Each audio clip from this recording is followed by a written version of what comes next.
Hello, EKN Nation. How are you? Rob Howden here. Great to be on another edition of our Face2Face show here on YouTube.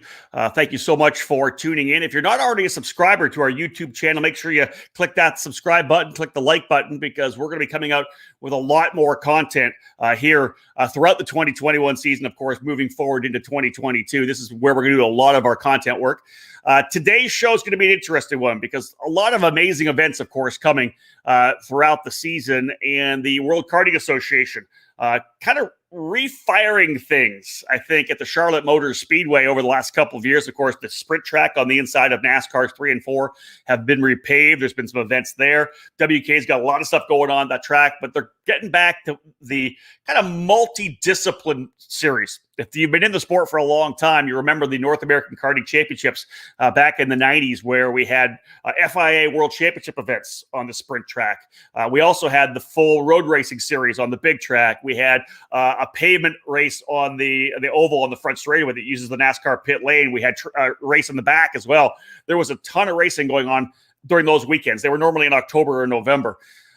They're kind of doing that again, and that's the cool thing. So back at it again this year with the Charlotte Karting Challenge. We'll talk about that. There'll be a Manufacturers Cup race, a national road race, and a dirt race all on this April weekend. And joining me here today, it's going to be awesome. I've got Mike Tetreault and Kevin Williams. Let's bring them in. We'll start with Kevin.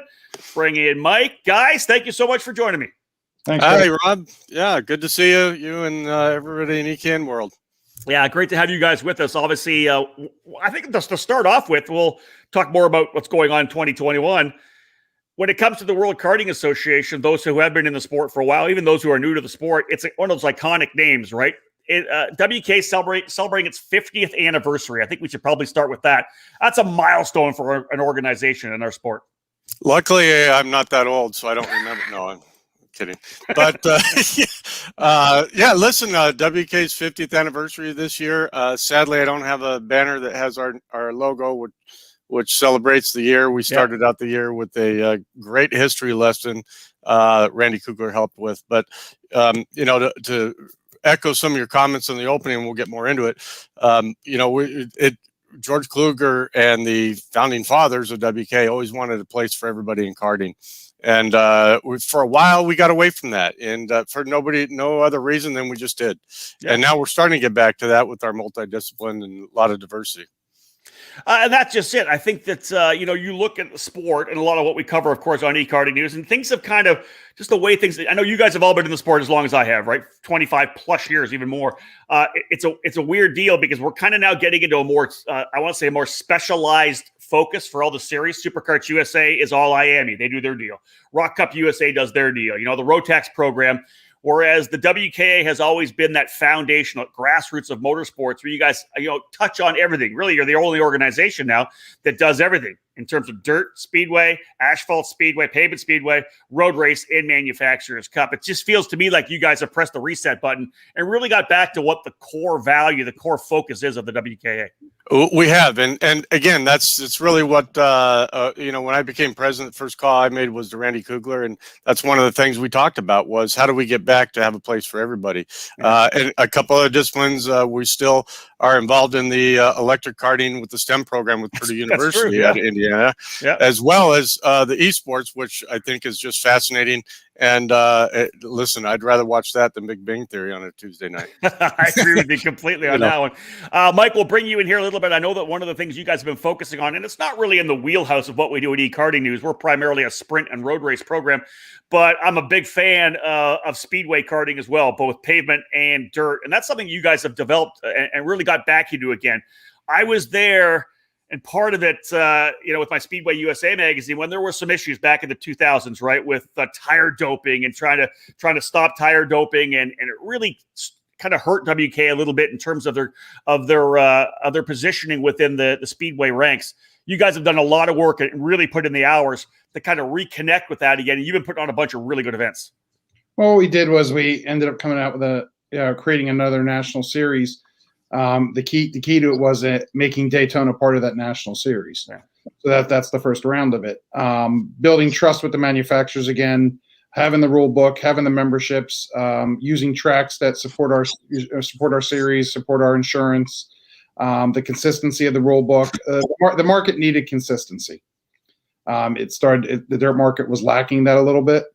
One major series decided to stop going, so it gave us the opportunity to create our series, and just forming relationships, talking to some of the same formats we use when we do sprint or road race. Yeah. We talk to manufacturers, we talk to our customers, we interact with them. They're the members. This is their series, and they need to have input. And we always try to give as much input as possible. For those who don't know and follow us here on EKN, of all the sprint tracks around the country, there are a ton, probably twice as many dirt tracks around the country. There's so many of them. Dirt racing is amazing. Cool factor is you guys have that grassroots level, right? So there's the grassroots local track that runs. There's regional series that run. One of the cool things about the WK is you got a couple of marquee events. You mentioned Daytona on the flat track outside of the Speedway. Always a huge event. I got a chance to run it at Municipal Stadium back in the early 2000s. But you guys have built that thing back up where it's a massive event again. Then you've got the event that's going to be part of the Charlotte Karting Challenge out of the big dirt track at Charlotte. And then you guys just put on another pavement speedway race, kind of a rekindling of the old Briggs & Stratton 300. You had the Vega Pavement Cup just this past weekend on that front straightaway oval that uses the pit lane at Charlotte. Let's talk about that a bit. It's kind of bringing back some of those marquee events. It was talking to Randy. It was something we wanted to try. We got a lot of feedback from Jason Petty, who was the last one to actually win that race. I saw that. And we spoke to, again, talking to the manufacturers. Is this something you guys would be interested in? We brought Vega on board for the pavement tire, because they make a great pavement tire for that event. And we just went back from a little bit of history, did a 100-lapper all-pro race, a 50-lapper junior race. Under the lights, it was pretty awesome. A lot of people said it was great. When are you going to do it again? We had Pit Road TV there. We had Facebook posts saying, why didn't I come? How did I miss this? When are you going to do it again? That's it. So the excitement's there. The Speedway is awesome to work with, and it just we're bringing back the what WK was, with pavement and dirt and sprint and everything. We don't want to be labeled as we're just Man Cup, we're just road race. Now we're everything. That's what it was back in its history, and that's what we're looking to continue to do. I say we say we're doing this, but there's a ton of people behind the scenes that and partner with us that help all these things happen. The new ideas, rekindling of old ideas. I can't say enough about our partners and of course the racers who say, "Hey, if you guys are going to do it, I'll be there." That's it, right? Again, going back to those days when we were at the North American Karting Championships at Charlotte, and that Briggs & Stratton 300, which was on the front straightaway, it was the night race. Everything was done on the big track. Everything was done on the sprint track, and everybody, crack a beer, head over to the grandstands to watch this event. And I remember, 60, 70, 100 drivers trying to qualify to get into the 30 cars that were able to run in that 300. We had pit stops. The 100-lapper, Mike. Did the guys have to make pit stops at that point with 100 laps? No, the clone engines can go anywhere between 120, 130 I was going to say, that was just, all right.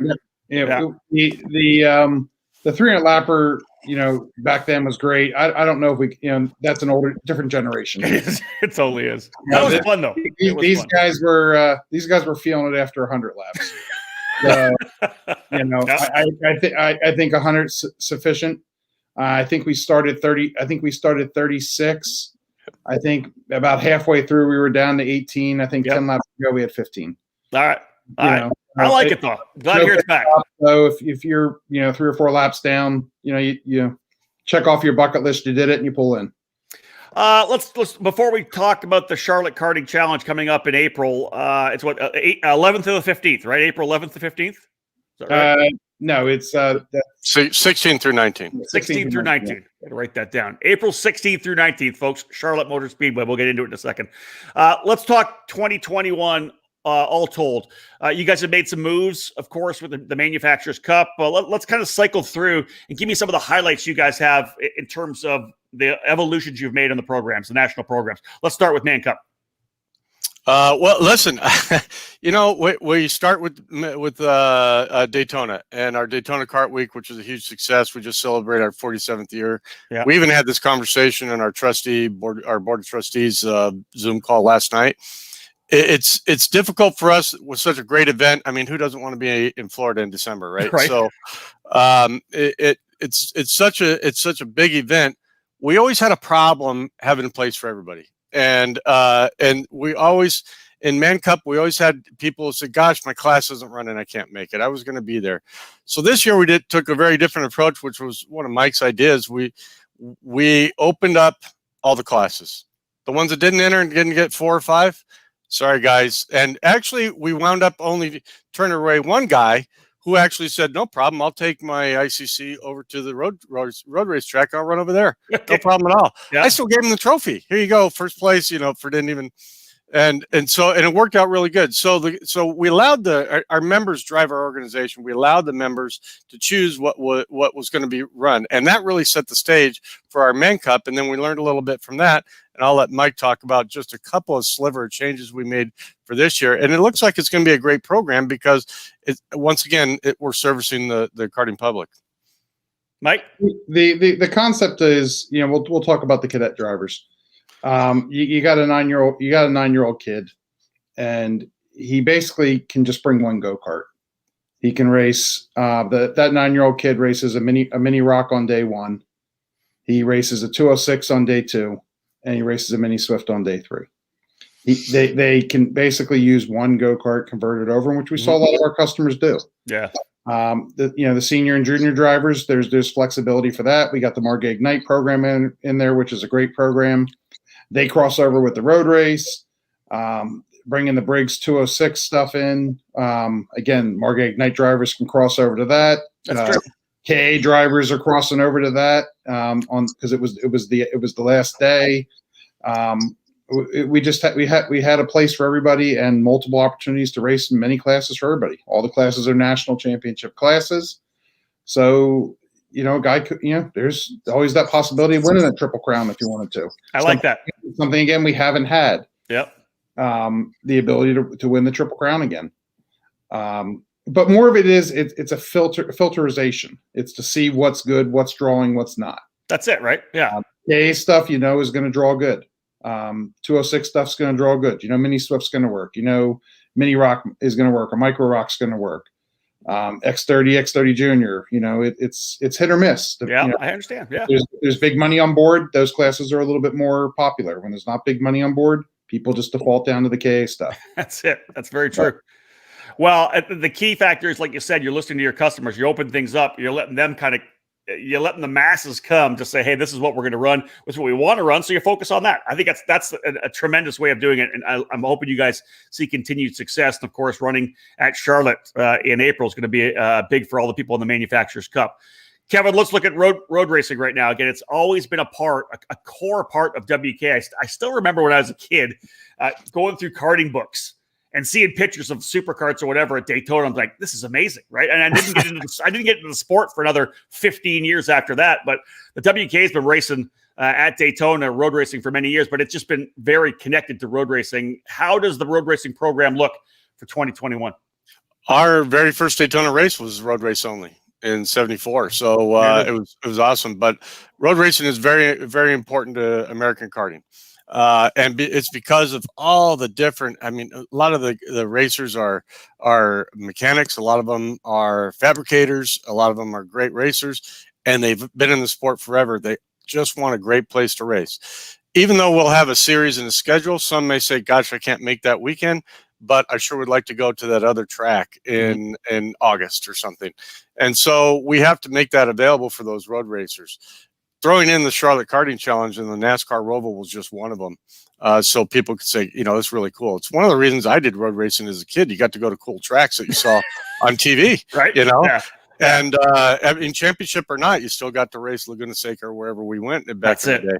Yep. So, so we started out Daytona, and it was huge. We had our Daytona for road racing was gigantic, very successful. We were lucky enough to host the famous 50 kart challenge and amazing 100cc laydown. Guys were pulling their laydowns out of the rafters and dusting them off to come. Great. Awesome. Yeah. And the industry got so much behind it. I mean, even a guy got 39th got a prize. Yeah. So it was really great. It wasn't just for the winners and everybody that participated. We wound up with 62 of them, and it was amazing, absolutely amazing. The first lap, you couldn't even hold your breath long enough. There were so many carts. It was great. That's it, right? But well, I couldn't at my age. But anyway, then we just got done with Roebling with our partner Southern Kart Club, and that's really the road racing tracks. Number one are becoming less available, and at the same time they're also becoming more expensive. COVID has a little bit to do with that because the movie industry is actually renting a lot of the tracks and compressing the dates. So we have to rely on our partners, Southern Kart Club. So we raced at Roebling this weekend. Great turnout, wonderful event. Then we get ready for Charlotte Karting Challenge, which is a WK only event. All three of those races, a WK racer could participate and get points and whatnot for the championship. Sorry. Right? So it's muted. I don't know why.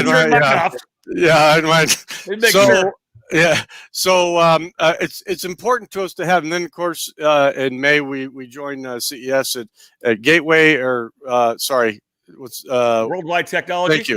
Thank you, Robbie. You would know. I would know. And then we continue on with our series with Mid Ohio with Dark Kart Club and AKRA, and then at the end is September in Pitt again with Dark Kart Club. So that atmosphere of those cool tracks with all these organizations together, the best people win as a racer, and we have to keep that series going. And so they all have a place to race. So and they're not shy about giving us feedback either. Well, and I think one of the interesting things too, and I'll go back to Daytona a little bit, and I really like that you guys did this. Obviously, the Marquee Ignite Challenge, MGM was on board as well, but you had so many sprint guys running on the big track at Daytona. I love seeing them have that opportunity to sample road racing. I know when I first sampled road racing, I fell in love with it. So to get these guys at Daytona to have a chance to do that, potentially do it as well, some of them may do it in Charlotte, but that was really cool at Daytona.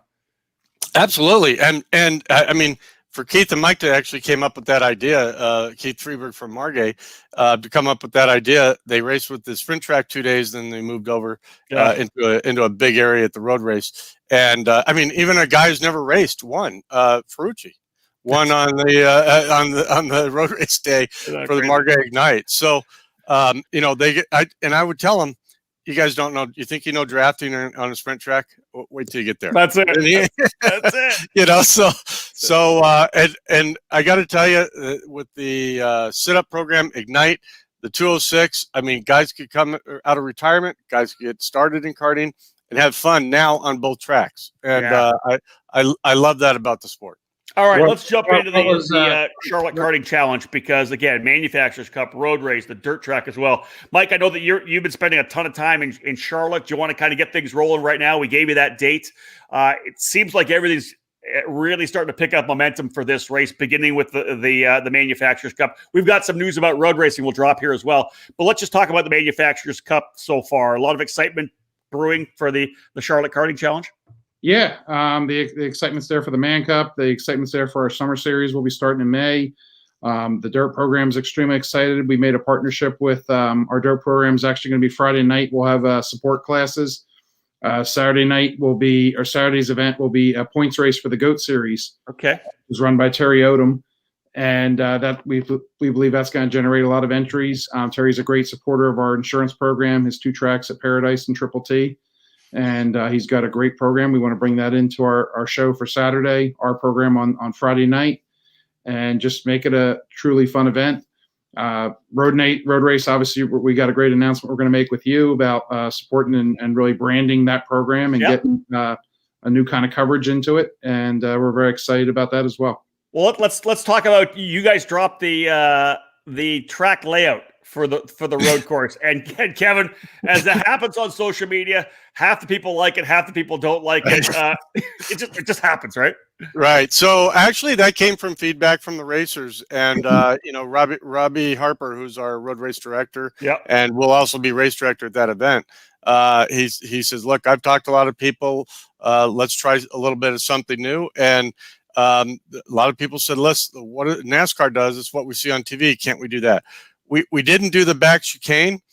really for safety. There's enough technical aspects of the circuit that we don't really need that much more technicalities. Yep. But that's the only difference between what NASCAR's doing on their Roval and what WK is doing.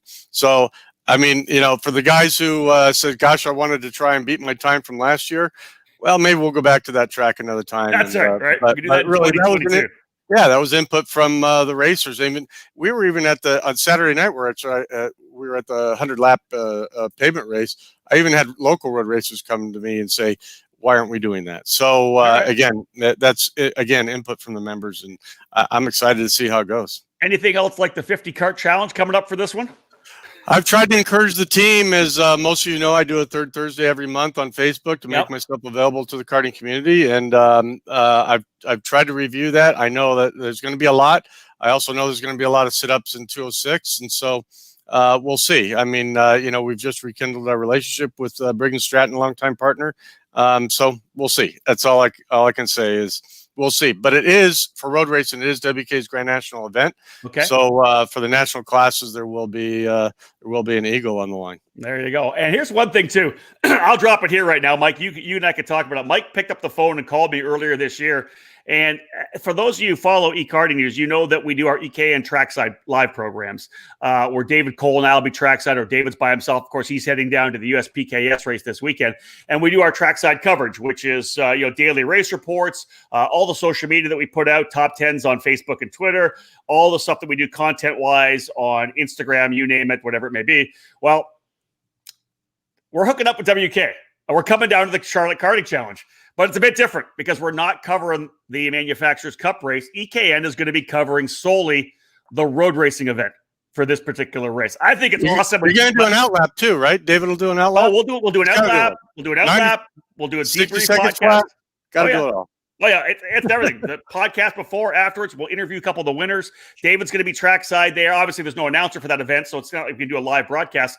But all the social media, we'll probably do a Facebook Live, quite a bit, Instagram Live. We're going to do a bunch of stuff, but EKN's going to be focused on just road racing for the Charlotte Karting Challenge. Mike, that was, I think, your idea. You came to us with it, and we're excited. I think it's awesome. Well, it's something new for all of us, and again, the road race community deserves to be heard and what they do out there, and to show people what it really is. We're starting to approach that now, and we were talking about Daytona earlier. What was really, really cool about Daytona on that last day of Man Cup and last day of road race, that morning I pulled in the track and I saw people pushing carts from road race to the sprint track. I saw people pushing carts from the sprint track to the road race track. So we were starting to already see there was 206 guys that were racing road race that pushed over to do the 206 class on the last day with the sprint. And you saw KA guys and those guys pushing their KA carts over to the road race for their last day. So it's about education and getting everyone to know about what's out there. And what you can do, right? It's a throwback. People, I did an interview with Sean Bailiff just last week from Trinity Karting Group. He talked about the fact when he was racing karts. Now this is a little different. He'd run a sprint, or he'd run a dirt track like a Saturday night, and then just clean the kart off and go run the sprint track with it the next week. Now you can't do that because of specialized equipment between dirt speedway and sprint racing, but you can with the road racing, especially in the 206 classes. And I think that's super cool that people can understand now that, hey, if you're a sprint racer, like Kevin, you said, you get a chance to go and run some of these racetracks that you see Indy cars on, right? You can go run that racetrack. And that's the beauty of that program, to be able to have that crossover. Well, we even had, an idea that me and Keith Reber actually came up with. If the course wasn't so abrasive, almost like bead blast at the dirt track in Daytona, we actually thought about doing an ignite race on the sprint track, ignite race on the road race track, and the third day we were going to be on the dirt track. Problem is, it just that limestone just bead blasts the crap out of the go-karts. Yeah, I hear you. The Keith, you rent a bunch of go-karts. I really don't think you want them all destroyed at the bottom of the go-kart. That's very true. Yeah, so that was the only thing that probably stopped us from doing that idea. I mean, it would have been so super cool to do. And can you imagine winning, like if you had the Triple Crown there, the top was having top points in all three? Yep. Oh, if you won all three, you got some ultimate package. Yeah. But again, I think it would have been hard on his carts that he rents and everything else, and even the customer carts, because that program is built on an economical program. A guy buys that cart and hopefully keeps it for 2 years. But we don't. The surface was the only thing that stopped us from probably doing that. But it would have been really cool, and everything we do with Keith now is great, and his program's great, and it's we love having it with us. For me, I think it's an example of the way you guys are thinking now. You're kind of thinking outside the box. What can we do for excitement? What can we do to give more opportunities for our drivers to race different stuff? I like that idea and that approach right now. Kevin, do you feel like that's what you guys are thinking? Yeah, I mean, listen, as we talked at the beginning of the show, that we wanted to have a place for everybody, but at the same time, do it in a cool way that's rewarding to the racers. Yeah. Excuse me. So for us to come up with these new ideas and I told the people at Daytona, Mike and I said, guys, we got the track. Let's do something cool. We're here. And so I think you're going to see more of that. Giving money to some sprint racers, yeah, that's important. But giving back in marketing to road racing folks, and some of our partners are going to give to them, and come up with a creative program. I think you're going to see a lot more of that, and it's a lot of fun, and give something to racers that they do something other than just win a trophy. Let's wrap this thing up, guys. Mike, I think you brought it in real briefly. We haven't really had a chance to talk about it too much yet, but the repaving of the sprint track at the Charlotte Motor Speedway, again, this track's been around for 20 plus years. At one point it was ground up, but some of it was ground up as they were doing some work in the area. The track's been refurbished, repaved, and really is would be kind of like a core track, right? A home-based kind of track for the World Karting Association. Let's talk about the Charlotte Club Series. Now, you guys, obviously there's a track just up the road in Mooresville at GoPro Motorplex, but you're working with Eric Jones. You guys are going to have a limited club series happening actually at the track at Charlotte. We're doing a 4-race series. Be May, June, August, and September. We don't want to change. There's something we talk about doing different things, new things. We're just mirroring the GoPro class structure. Yep. Because that's what works. It just gives the opportunity for those guys to come over here and try some of our stuff. We've gotten calls from people in New York that are coming down, people from Ohio coming down, people from Florida coming to it. I love it. That's awesome. It's just going to be, we don't expect to get every single person out of North Carolina that races GoPro. And we're not trying to do anything to upset the relationship with GoPro. We spoke with Eric about it. He's well aware of what we're doing, how we're doing it. We know what works there. The KA stuff works down there. The IME stuff works down there. The 206 stuff works down there. That's what our core focus is. Same focus he uses. We're mirroring our entry prices the same, everything just to make it, the only difference we do run different tires, but other than that, it's they don't have to bring new or used. They can bring new, they can bring used, they can do what they want. I like it. That's awesome. And we're just trying to, no more than 4 races. We worked great with schedules, so we're not on top of each other. We're really not back to back with each other. It's away from all the other series, and we're just going to give it a shot and see what the future holds from there. And for me, it's just that the track is there, right? One of the things about North Carolina is it's a dirt oval area. North Carolina, South Carolina, Georgia, these are dirt oval areas. It's the hotbed for that kind of racing. When GoPro was built, obviously everybody flocked into it. Man, I want a chance to be able to race sprint down here where I am at home. This is another option. Really, that's what it is, right? And you guys are leveraging the option that's there. It's not like you guys are trying to battle. Again, you've talked to Eric. You're not trying to go head-to-head with guys at GoPro. It's allowing sprint racers in that area to have some diversity in where they're able to go race. We get guys as far as Virginia come down to that area on a regular basis. So, and that's because there's a lack of tracks there. Now they have a choice of 2 tracks. And you're right. Eric has been a great help to us for many, many years in all of his disciplines. And this was just another step up to help the racers, grassroots, club level.